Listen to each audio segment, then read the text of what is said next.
So if you set up your retirement to have income to come in that is going to cover your living expenses, then you can be a lot less stressed about the short-term swings in the market. Leading financial planner Mark Cortazzo is on Consuelo Mac Wealth Track. Funding provided by Clearbridge Investments, the Fairholme Foundation, First Eagle Investments, Bill Miller, Baird, Strategas Asset Management, Research Affiliates, Royce Investment Partners, Seafarer Capital Partners, and Women Investing in Security and Education. Hello and welcome to this edition of Wealth Track. I'm Consuelo Mac. Retirement is a big deal. This week's guest has spent more than 3 decades helping clients prepare for and manage theirs. He is now taking the step himself. How did he decide what is the right time? What are the key lessons he has learned over the years in advising individuals pre- and post-retirement? Well, we are about to find out. Our guest is Mark Cortazzo, who is retiring this year from his position as Senior Vice President and Financial Advisor with the Wealth Enhancement Group, an independent financial planning firm he merged his Macro Consulting Group with in 2021. Cortazzo founded Macro Consulting, an independent investment advisory firm, in 1992. He has received numerous awards and accolades during his career, including being named a Barron's top advisor for more than a decade and one of America's top wealth advisors by Forbes for several years. We are also delighted that he has been a frequent Wealth Track guest since our 2005 inception. Now, one of the topics we have discussed over the years is the impact timing can have on retirement portfolios. Retiring at the beginning of a bear market can have devastating effects as money is withdrawn in a declining market, whereas starting retirement in a bull market can still result in portfolio growth despite withdrawals. I asked Cortazzo how concerned he is about retiring now, considering the turmoil in the markets over tariffs, the economy, and geopolitics. I'm not concerned about it. What we've talked about for the past 20 years is, what are the things you can do to mitigate sequence risk?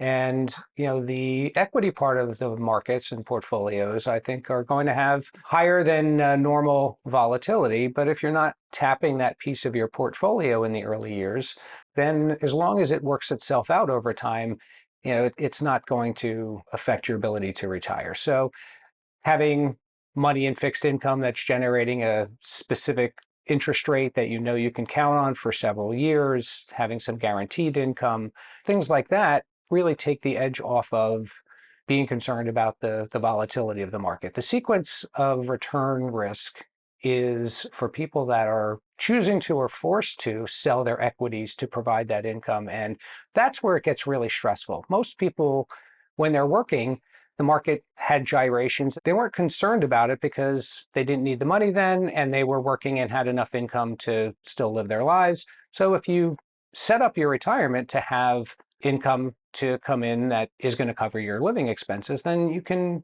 be a lot less stressed about the short-term swings in the market. Mark, I want to go back to something that you just said a few minutes ago, and that was that if you're not pulling money from your equity account, then you really don't have to worry about what's going on in the stock market. But for many people, they still have a substantial portion of their retirement funds in stocks.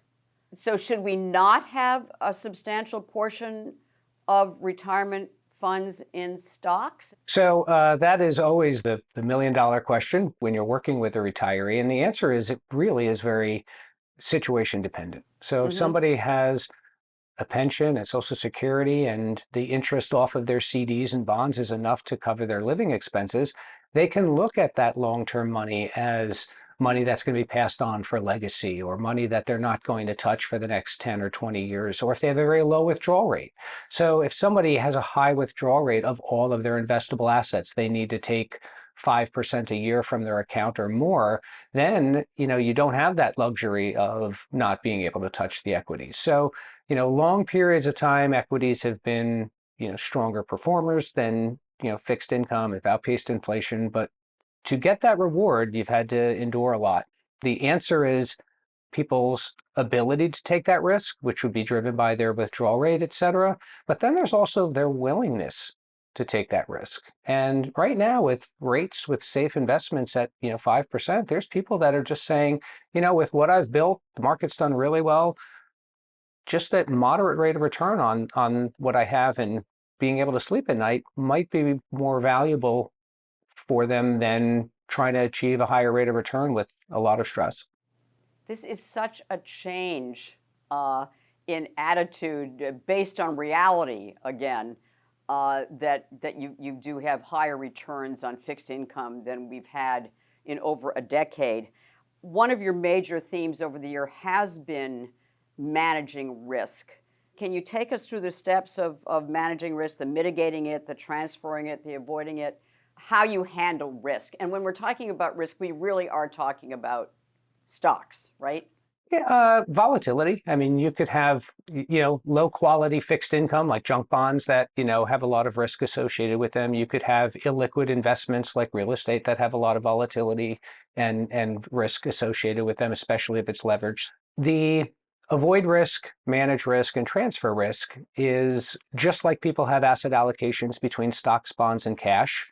I think often they don't diversify across different ways to address risk. Short term, if you have money that you need for a wedding or education, or it's your income need for the first few years of retirement, avoiding risk is very viable. And since 2022 has actually become a reasonable option because you're earning a good rate of return on what your cash is at. So avoiding risk is a very valuable tool. Sometimes it's overused, sometimes it's underused.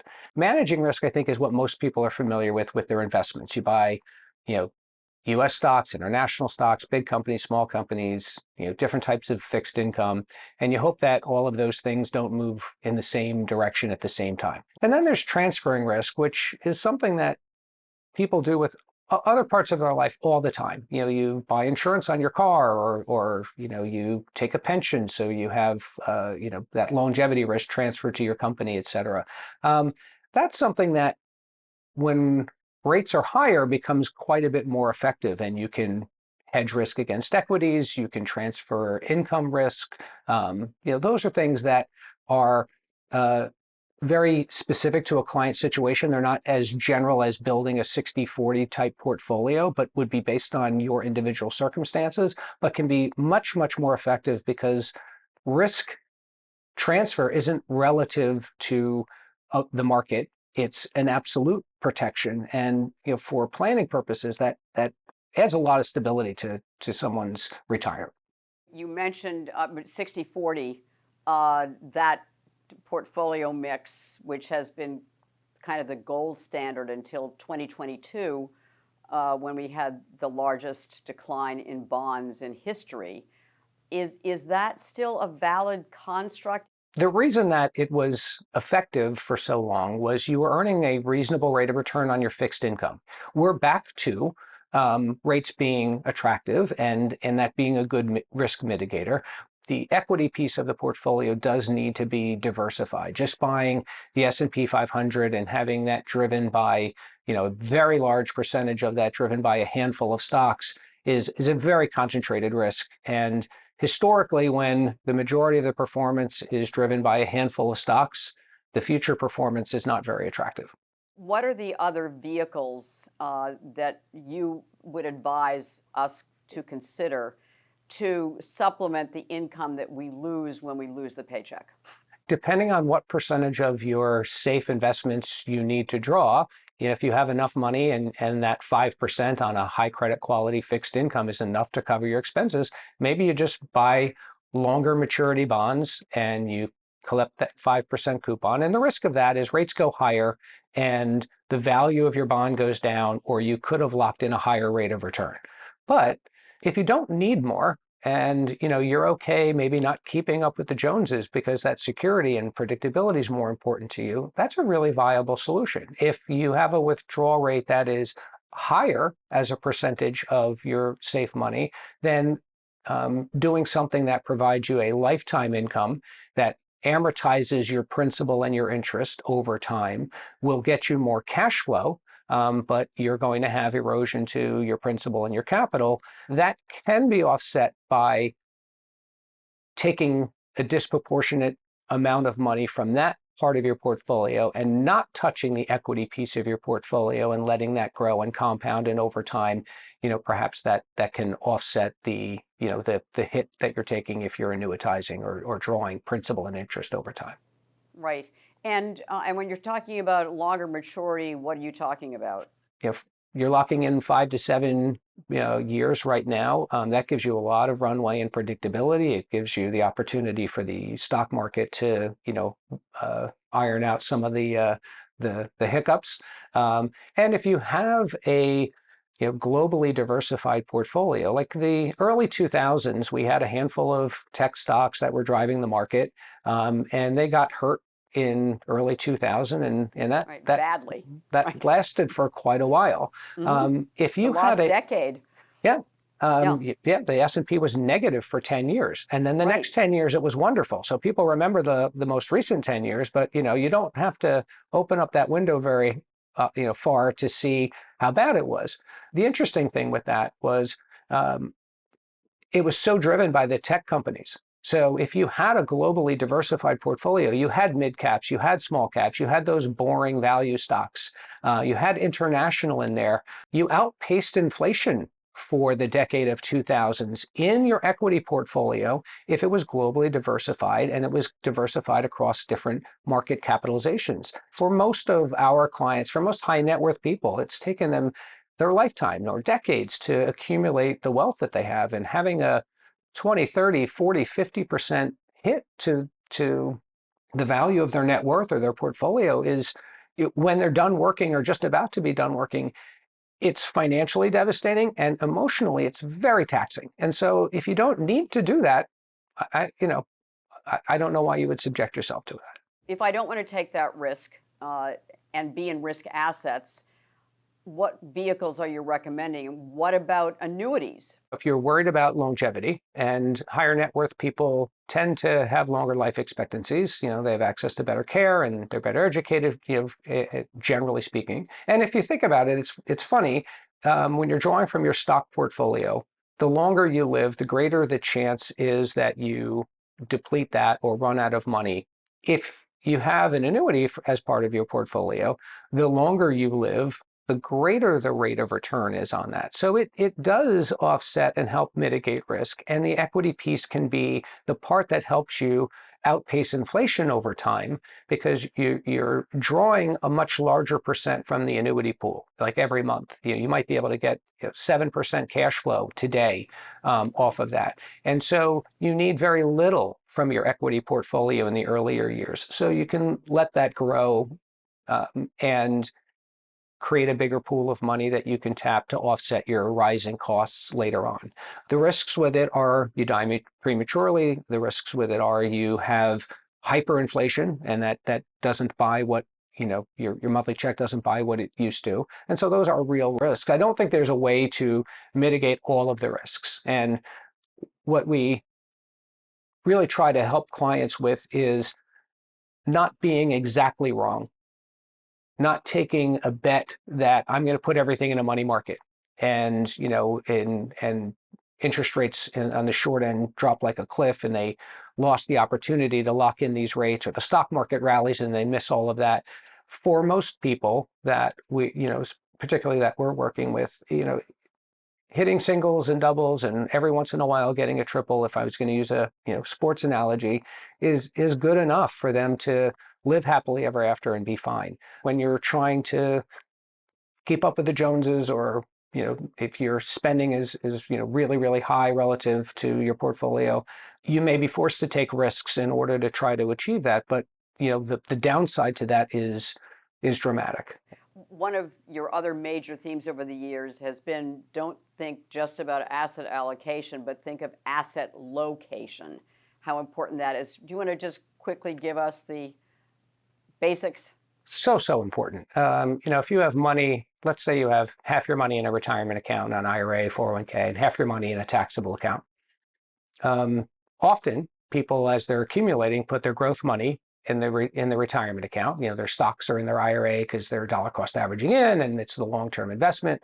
And they may keep their liquid, safer money in a taxable account, their CDs and bonds. And if they needed to touch that, that's where they would go if there was an emergency, to buy a house, et cetera. If you do that, you are subjecting all of your income to ordinary income. The interest is subject to your higher tax rates. And when you take money out of your IRA, it's subject to higher tax rates. And if the IRA does well, you put in 500 grand and it grows to $2 million, when your beneficiaries take that money out, even even if it's beyond your life, they're paying ordinary income taxes on that $2 million. We did an analysis that if someone just flip-flopped, the day before they retired, they cashed in their CDs and they bought the S&P 500, and they sold the S&P 500 in their IRA and they bought the CDs. Same exact CDs or bonds, same yield, same investment. And they drew from that portfolio a net $50,000 a year after tax, because the interest on the CDs or bonds is ordinary income, whether you own it in your IRA or if you own it outside your IRA. So if you're just spending the interest, it doesn't matter where you own that. Mm-hmm. But the equity piece, after you've held it for a year, is only subject to capital gains. And let's say you don't need as much of that. You're getting enough income, and that $500,000 outside of the IRA now grows to $1 million. And you pass away. Your beneficiaries can sell that $2 million worth of stock the day after you die and pay zero income tax on that, because it gets a step up in basis at your death. So you want to talk about, a 50% state and federal tax bracket to take that money out of your IRA, you lose $1 million versus, not having any tax on that. And the $500,000 that's in your IRA when you die, whether it was in stocks or bonds or CDs, is still going to be subject to ordinary income tax. So there's no harm, no foul to your beneficiaries there.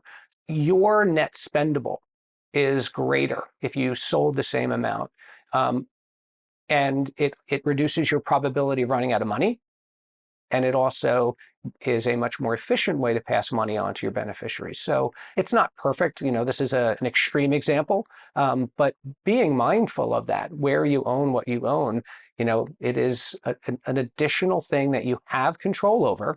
Many things, the one thing that's a common theme that I keep hearing people talk about is having, feeling out of control, or that there's, no predictability.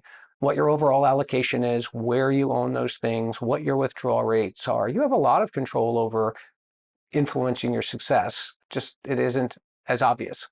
Bond ladder. I remember you recommending building a bond ladder. Do you want to quickly explain that strategy? So that bond ladder is something that if you set up 5 years worth of income and you had that money coming due every year, there is a value to having a bond ladder. If you have a little bit larger withdrawal rate, you can use that to have that money available for you each year for the next 5 years. So you don't have to sell any of your stock part of your portfolio. But having done this for as long as I have, our first show together was 20 years ago. I have people who have been retired that entire window. Having a paycheck every month that they can count on and they can budget around really changes the way a correction or bear market makes them feel. And it also, more importantly, changes how they react to that. So they don't have to worry about it because they've got enough money coming in to last them, because most people, I think, feel confident that eventually it will right itself. That's just unnerving when you're going through it. One investment for a long-term diversified portfolio, again, talking about a pre-retiree, close to retirement, or a retiree. If you have enough money to build an individual bond portfolio and you can customize it to lean toward some of these longer maturities, so you know that you've got the rate locked in and you know that money will all come due 5 years out. And you could do a ladder 5 to 6 to 7 years out. So the ladder doesn't always have to be a short-term ladder. So a high credit quality diversified fixed income portfolio of individual bonds, or a number of the ETF manufacturers have come out with ETFs where you can go out and say, I want to have a portfolio of high credit quality bonds that all mature in 2030 or in 2031. So you're buying a diversified portfolio with a single instrument of high credit quality investment grade bonds, so it's diversified across hundreds of different issues. And you know that that rate is going to be secure and locked in through the maturity. So you can do it with individual bonds, and the ETF is just kind of a one-stop shop, easy way to do that and lock in that yield and rate.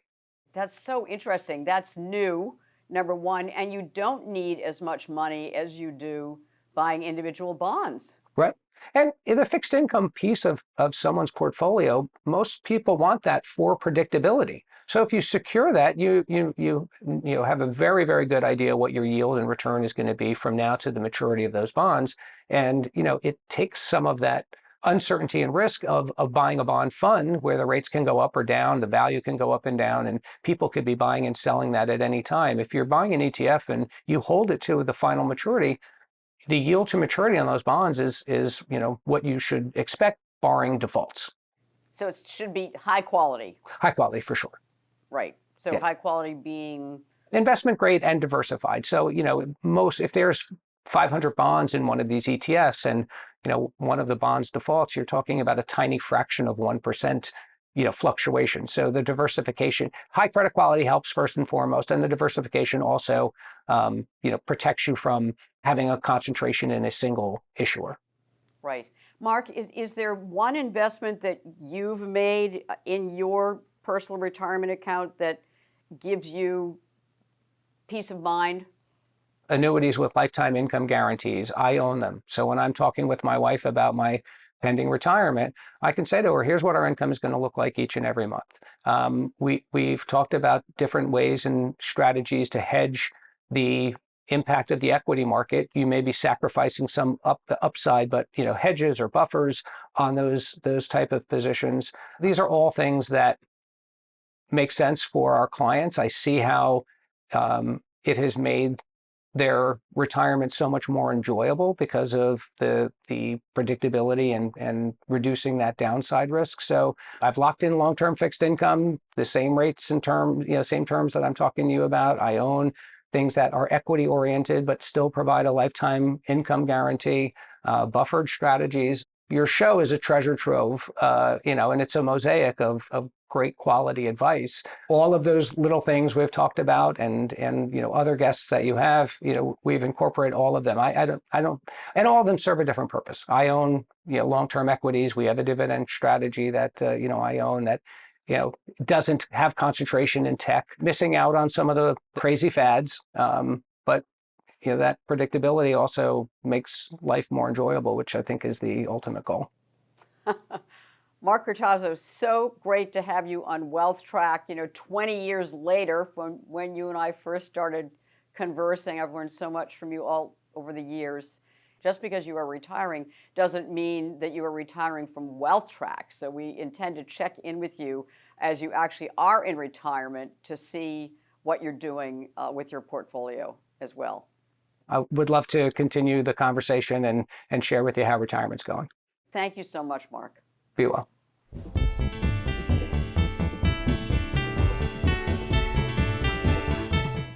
At the close of every Wealth Track, we try to give you one suggestion to help you build and protect your wealth over the long term.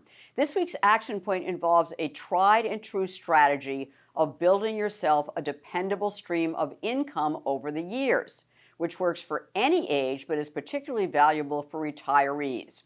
This week's action point is consider building a laddered Treasury bond portfolio.